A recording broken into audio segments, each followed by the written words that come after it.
the 8-point try decision there? I didn't really have a close look at it, but I looked at the reaction of Luke Bailey, and I think if you saw the reaction on the tackle before, where he just got up and patted the bloke on the back of the head when he after he scored that try, he wasn't happy, and that for him to do that, something happened in the tackle. Like I said, I didn't even know it was an 8-point try till they did the penalty. You must be incredibly happy though to come over him tonight.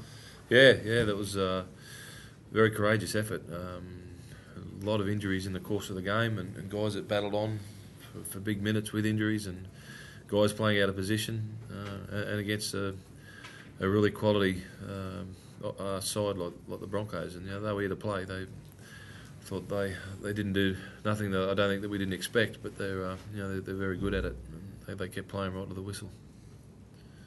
Was that your biggest injury concern? Not sure, mate. It's just it's a sternum, so they're painful, and he copped a bit of a blow on it, so just have to see how it settles down. Did you want to take it on? He's one of those guys you'll never say, you just got to watch his body language, and he needed a rest. You could tell he was in a fair bit of pain. The trainers were saying get him out of there. John, were you happy with the Lions' speed defence? That seemed to have really rattled the Broncos. Yeah, the defence was good all game. They threaten you, at the marker and around the big fellas in the middle of the field, but they stayed tough there, our boys. They worked really hard for each other. In the second half, when things quite going according to plan, we'll turn a bit of ball over and a couple of penalties, and it was defence that won the day for us. Scott, the team's come a long way this year, haven't you, to get a result like that? Oh yeah, still got 6 games to go though. It was just good team performance, played for the 480 like we expected. The Broncos compete on everything. Just 2 points in the bag and move on to next week now. But do you have Will Zillman and David Mead working that kind of counter-attack? I could sort of sniff out that he was looking for a little chip there, and I was hoping Zilly was flying, so no, it was sort of, I guess it was very fortuitous would be the word, but Zilly was outstanding again tonight. He backed up from last week's performance, and our back three have been really exciting for the last sort of 2 months of football, so yeah, you feed off that. What did you think of the 8-point try, Scott? I guess it was a sort of reasonable high shot when Bales put the ball down, and again, in the end we didn't sort of need it, but at the time, maybe it was touch and go, but we just got to play it through the whistle, don't we? Could you see what Hoffman was trying to do? Was that obvious on the field? Oh, it was pretty obvious. We know Bales' head looks like a ball, so if that's what you're trying to get at. Nice and shiny. Cardi, the equation after tonight becomes a little bit easier. You've got guys to come back on board. Are you happy with where the team's at? Oh, the way we're playing, yeah. The attitude's tremendous, and if you can keep sides to 10 points like that, that throw so much at you, it's that's what's winning games and builds character and builds confidence within the team. So we're not. Look, there's a lot of hard work to go. We're not, and we're going to need a lot of luck and a lot of whatever. But it's we're not getting carried away with where we are.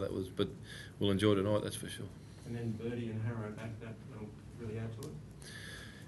Yeah, they should be back maybe next week, if not the week after. And yeah, not sure.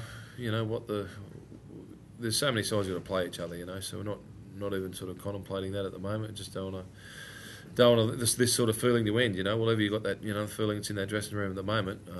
You feel you can climb mountains. You can barely buy a decision or a forward pass call in that first half. We got nothing. There was 5 penalties in the ruck. I think we got none.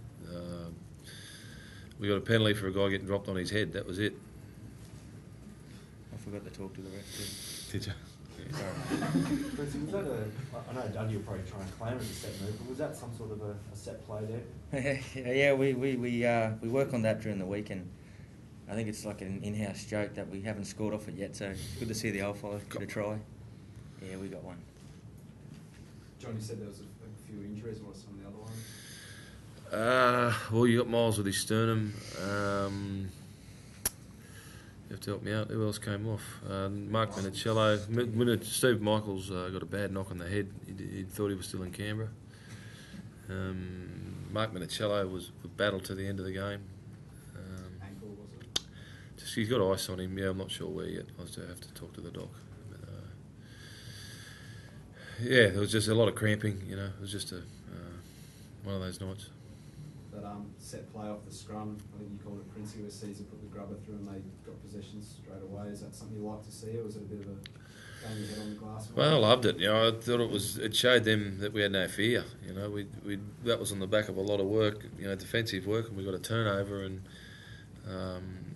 yeah, I thought it showed that we had no fear from them. You know, but for a leg that got stuck out, it was a try. Mead was under the post, so it was. I thought it was gutsy, but it described the whole game really. John, even though your confidence must be good because even after half time, you didn't take the kick, you kept having a go. No, you know, it just showed no fear. You know, we were there to beat them. We didn't want to compete with them. Didn't want to, just wind the clock down. We were there to beat them, and you know, when Bales, he tries to do that every game he plays get a tap kick in. He got his chance. Yeah, away he went. Might put it away next week.